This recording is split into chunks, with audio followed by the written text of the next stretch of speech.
Oh, yeah. What is the meaning of tips and tricks? So what is the meaning of tips? In the dictionary, tips means to impart information or based on important is also means to give on short advice. In a Filipino tips, naghahatid information o nagbibigay halaman higil sa posibleng mangyari. Example,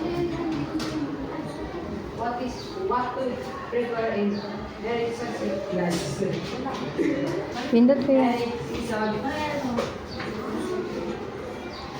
They give you sometimes. Always bring umbrella, raincoat. If you are going inside, if necessary, stay inside the room in the house to avoid sickness. Trace means an act or action. Decide to deceive. It also means to call someone and ibig sabihin nito, isang galaw na ipapakita pa na nakakuha ng attention.